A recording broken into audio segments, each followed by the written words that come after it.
خب مردم هم همینطور است، مردم اینمی دنبال همین مردم است. قماندان صاحب است، اگر امر میکنه فلانی را بکش، پرسان نمیکنه چرا بکشم، با کدام دلیل سند، نه. قماندان خو یک نفر است، ظالم است، فلانی خیلی ظالم است. کی ظالم ساخته؟ تو مستضعف، تو ظالم ساخته، بادیگاردش جور شدی، تو در پشتی سرش گشته روستی مردم او را بکو. یک روز به خاطر الله استاد نشدی که نمیمانم تا چرا اینطور کارا میکنی؟ یک نفر است.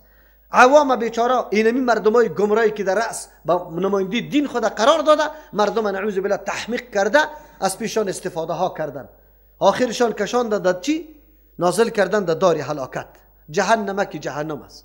نه گذاشتن که یا حق طلب می شدن، پشت حق می رفتن، حق می شناختن. نه نجات خود امور چی کرده بود؟ قرآن میگه جهنم داری هلاکت، جهنم است یصلونها که داخل میشه یاده جهنم، و بیس القرار خیلی بد جای است، جای قراری است جهنم.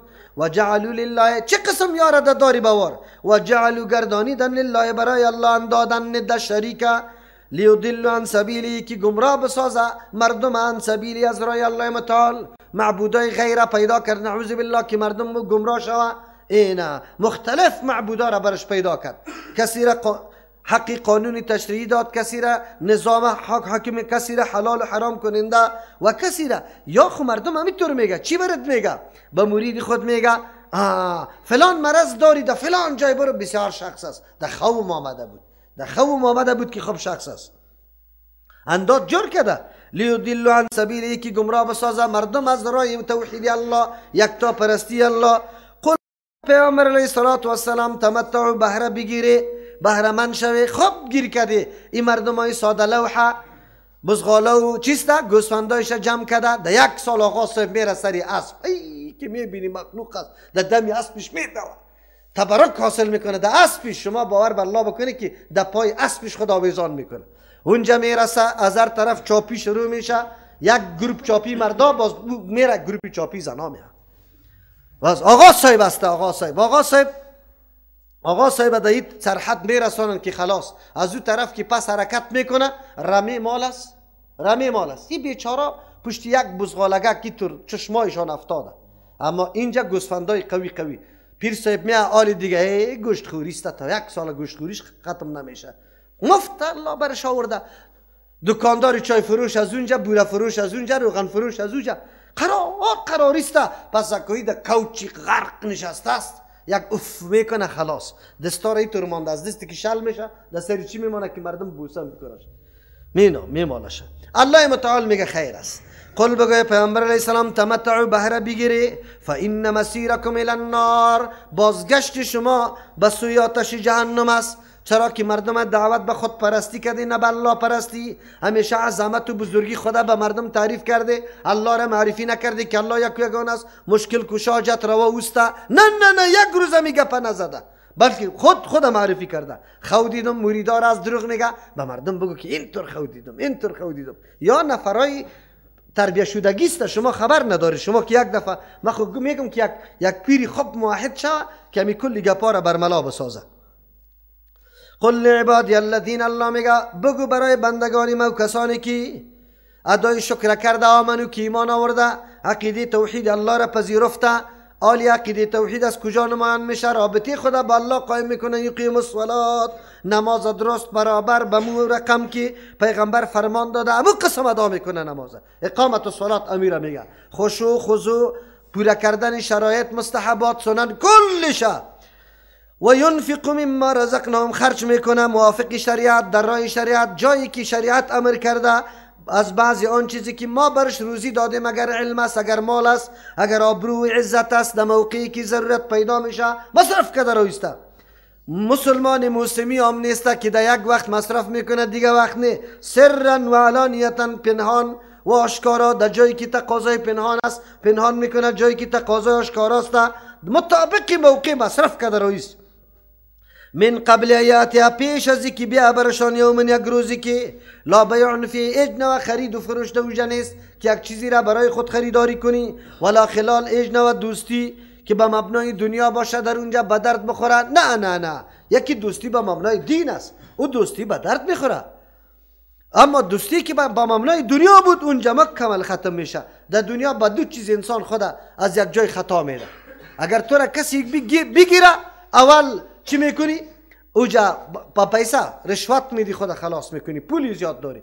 دوم است که زوردار پیدا میکنی، قطع خود یک جای میکنی، دوست میگیری، خود خطا میدی. اما اونجا میدان قیامت است، میدان عمل از بین رفته، هیچ چیز به دردت نمیخوره غیر از عقیده. الله الذي خلق السماوات والارض، الله بازالی بیان میکنه امی نعمتایی که الله پیدا کرده برای انسان ها، به خاطر که انسان ها یک کمی بهوش بیا ماده طاعت و بندگی در قلبشان پیدا شوه. چرا که هر قدر نعمت بر انسان یاد میشه، انسان چی میشه؟ بگوی وادار به این میشه که بعد امر از او را بپذیری، طاعتش بکنی با بسیار خوشی. الله الذي، الله ذاتی است، خلق السماوات والارض، که پیدا کرده آسمان ها و زمین، و انزل من السماء، روان کرده فرو فرستاد از طرف بالا، ما ان آب، فاخرج کشیده بی توسط آب، من الثمرات، از نوع انواع تولیدات. یعنی اگر او چیزای خوراک است یا چیزای پوشیدنی است، همه چیزا، لباسای ما از چیزای این پخته و این گپا کلش توسط ازی میشه. من الثمرات، از انواع تولیدات، رزقا لکم، خوراک برای شما. کی است که در اینجا شریک باشه؟ کدام ولی یا ملک یا پیغمبر؟ کسی میتونه. و سخر لکم الفلک، رام ساخته تابع قدرت خود ساخته الله متعال. یعنی کاری که به نفع انسان انجام میده او طور مسخر کرده. لکم، برای نفع شما، الفلک، کشتی را الله خاصیت داده به این کشتی چوبش که او زیر در آب درون نشوه، هر قدر باری بزرگ سرش مانده رایستی. لتجری فی البحر، که روان باشه در بحر، به امره، به فرمان و قدرت الله متعال. اینطور نگو که تصادفی است، زیر نظام قدرت الله متعال مکمل چی داره؟ حرکت داره.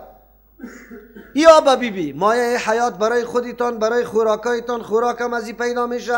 باز گرفته سطح زمین چیست؟ دوی سره، دوی سی زمین مکمل یک دم هوار ساخته، کشتی ها نرم بدون قریزی، یک سرک تا یک ولایت تا ولایت دیگه چقدر پخته میکنه، چند سال در بر میگیره. او رام 4 روز بعد انجینرهای افغانستان است، 4 روز بعد یک باران سرشه و سرک وجود نداره، تو میگی پخته نشده. اما الله متعال توسط آب یک نقطه دنیا را با نقطه دنیا هموار وصل کرده. آبی نرم کشتی دایش با هزاران تن حرکت میکنه از یک سو در سوی دیگه. این فرمان الله متعال است. و سخر لکم الانهار، در فایده شما گماشته رام ساخته الله برایتان الانهار، جویاره. الله متعال بارانا میکنه در کوها، دره ها را جور کرده، آب با هم جمع میشه، سفید آب مکمل، دور از همه چیزا، گرد غبار این گپا نیسته، شیرین آب برتان میاره. میفهمی قدریشه؟ و سخر لکم الشمس والقمر، رام ساخته الله متعال برای منفعت شما، مصلحت شما، الشمس آفتابه، هر روز برای شما میبره گرمی روشنی برتان داده رایسته، توسط از میوه ها رنگ میگیره. چقدر موجودات از حرارت آفتاب استفاده میکنه. والقمر، مهتاب الله گردانیده که وام برای شما یک نوع زیبایی و روشنی در تاریکی دل شب برتان میده. دائبین، در حالی که به یک دستور یعنی مستمر همینطور دوام داره. اینطور هم نیست که یک روز یک دفعه شب این یک ماه شوه، نه، همین رقم میبره. و سخر لکم اللیل و النهار، رام ساخته برای مصلحت و منفعت شما شب و روز، به خاطر که حصول منفعت در روز بکنه و شب استراحت بکنه، سکون و آرامش براتان پیدا شوه، روز برای معیشت و زندگیتان. این کارا را کی میکنه؟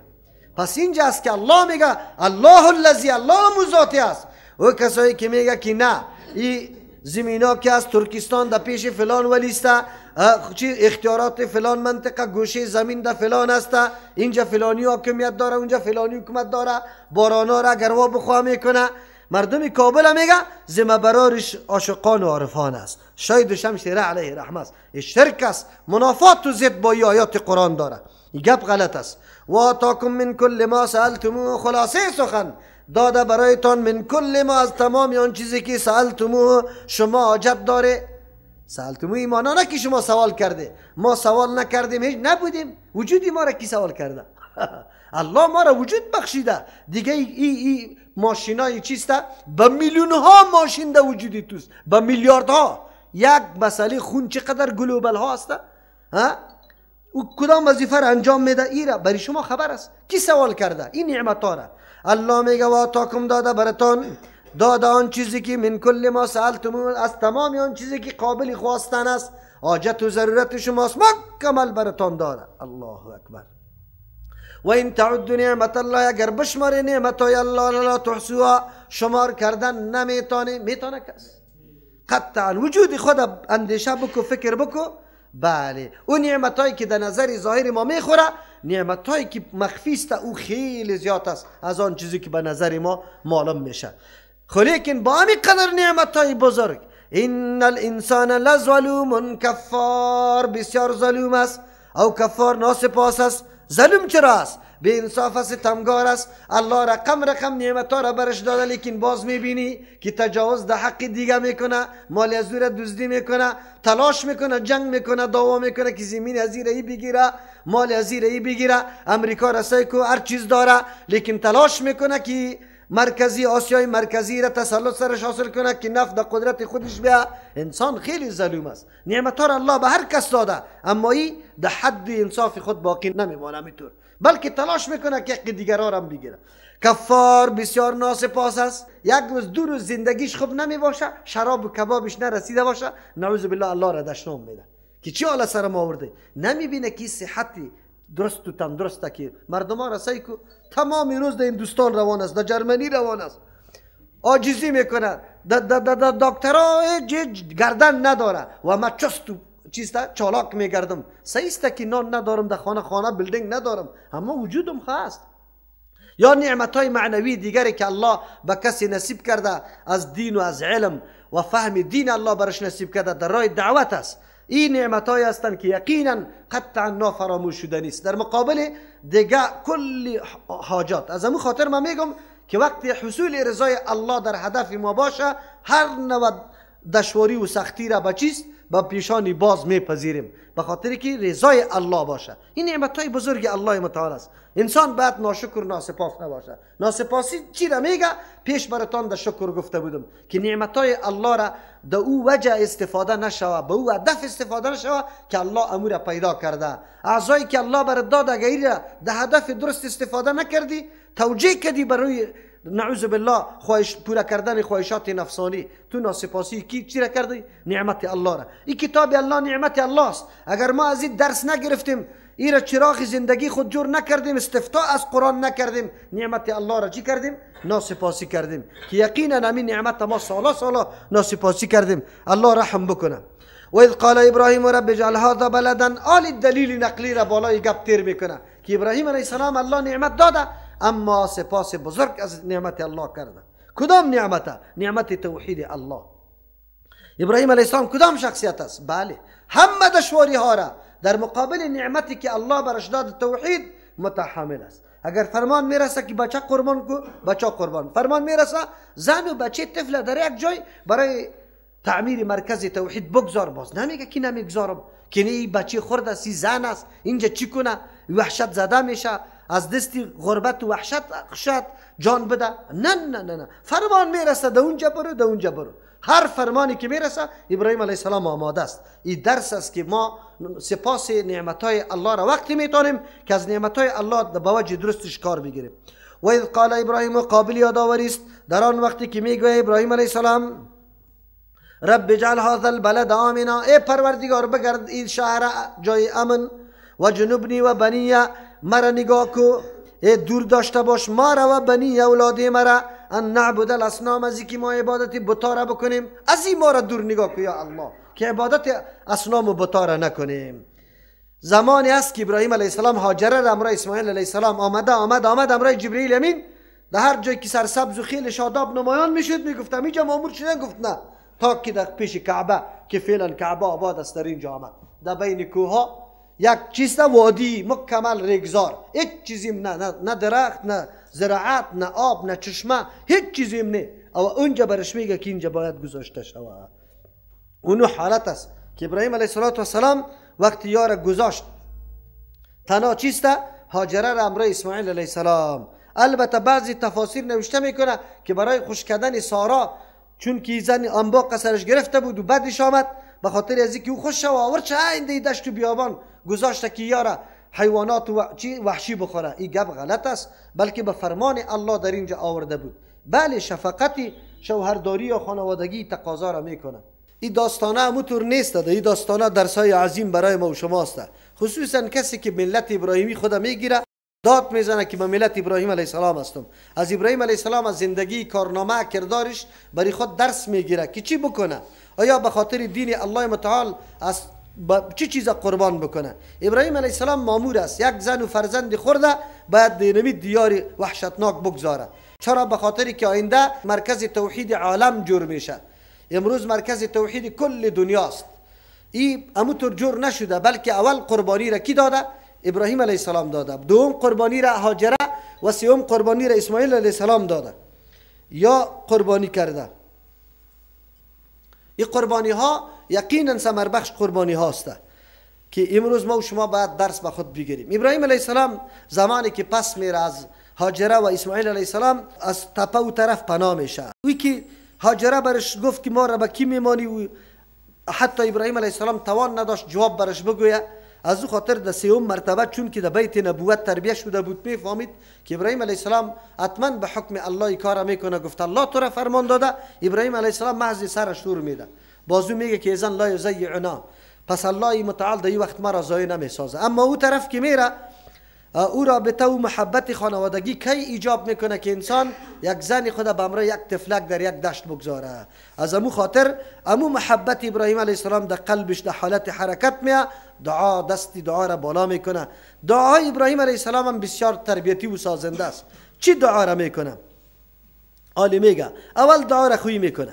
و اس قال ابراهیم قابل یادآوری است در آن وقتی که ابراهیم علیه السلام میگه رب بجعل، ای پروردگار بگردان هذا البلد، ای بلد دو خو بلد نبود، لیکن ابراهیم علیه السلام چون بعد طریق وحی برش معلومات شده بود که اینجا مرکز توحید میشه، دعوت دین از اینجا نشأت میکنه و این شهر بزرگ میشه. از او خاطر امو ذهن در خود چی کرده بود؟ در تصور خود آورده بود. از او خاطر الف لام احادیث تا اینمی شهری که آینده شهر میگرده آمنن به امن بگردان.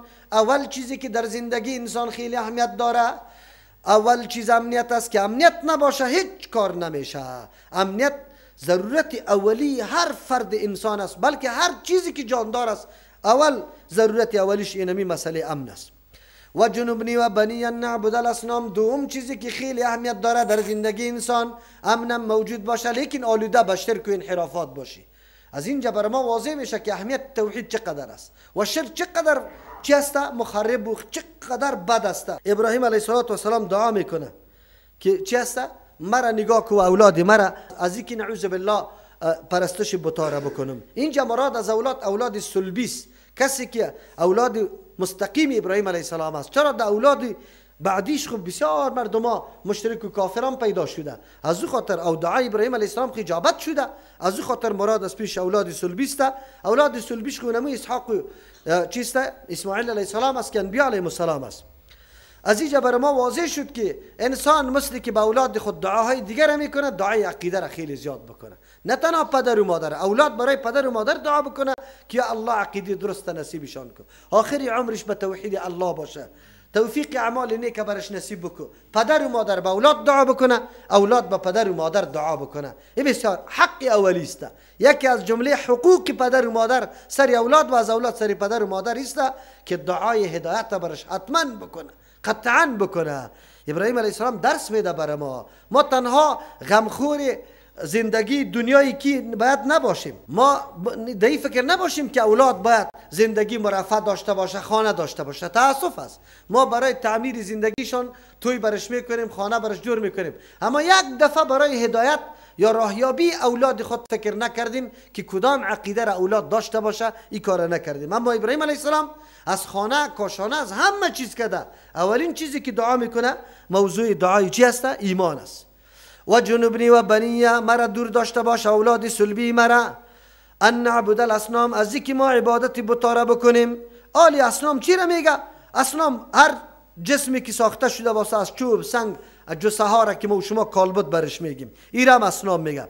معبودی باطل مطلقا هر چیزی که به ناحق پرستشش میشه و او راضی باشه به او عبادت، ایرام اصنام گفته میشه، ولو که انسان باشه و درخت باشه هر چیز باشه. او سوم ایش ایسته هر آن چیزی که انسان از یاد الله مشغول میسازه ایرم صنم میگه. مناسب به حال ابراهیم علیه السلام است که ابراهیم علیه السلام خوی توری عبادت نمیکنه از این بتاره، بلکه میگه یا الله قلب مرا مشغول نسازی از یاد تو. اینم اینجا که زن و فرزند میگذارم اینطور نشوه که نعوذ بالله یک نوع وسوسه پیدا نشوه که بچه او چی نگاه نمیکرده همیجا نمیماندیشه، خیر است نشوه. نه، فرمان الله رسیده، در اطاعت الله یک نوع چیزی دیگره، حتی محبت اولادم چی نشوه شریک نشوه که مرا وادار به ای بسازه که اینی عمل نکنم. از او خاطر اولی دعا را کرد. بعد از او چی دعا میکنه؟ ربی انهن پروردگار یقینا اینمی بتا ادللنا ذریعه گشته، سبب گشته برای گمراهی کثیر من الناس بسیاری از مردم، یا سببی گمراهی مردم شده که حتی عقل خودم از دست داده. مردم سنگ و چوب خود به دست تراشیده لیکن بازم حاجت روا میدانه. جنازه مردکه را خود گور کده خرواری خاکه سرش انداخته لیکن بازم از او حاجت روایی طلب داره، مشکل کشا میدانه شه، زیارت را کلشه مشکل کشا میدانه. عجیب نیست؟ فمن تبعنی کسی که تابعداری مرا میکنه فانه منی یقینا و از ماست. معلوم شد که تابعداری انبیا علیهم السلام رای درست است، بغیر از تابعداری پیغمبرا رای درست نیست. ابراهیم علیه السلام میگه که فقط تابعداری مرا میکنه و از ماست، ولو که از ما پیدا شده باشه لیکن تابعداری مرا نمیکنه. اتباعی را میگه که روی دلیل پشت سر کسی رفتن. و من عصانی کسی که نافرمانی مرا میکنه فانک غفور رحیم. چقدر نرم دل انسان است. یقینا الله متعال تو بسیار مهربان ذات استی. اگر بر رضامندی و اختیار خود کسی را بخشش میکنی کاری توست. ما بخیلی ندارم، رحیم رحم کننده است. چقدر شفقت. دعوتگرا میفهمی چی رقم دعا میکنه؟ دل کوفت کنه اینطور نمیگی که الله تباه کنه. یا الله اگر تو هدایت برش نوشته کرده یا الله هدایت نصیبش بکن. ما خوش دارم که وام در جنت باشه.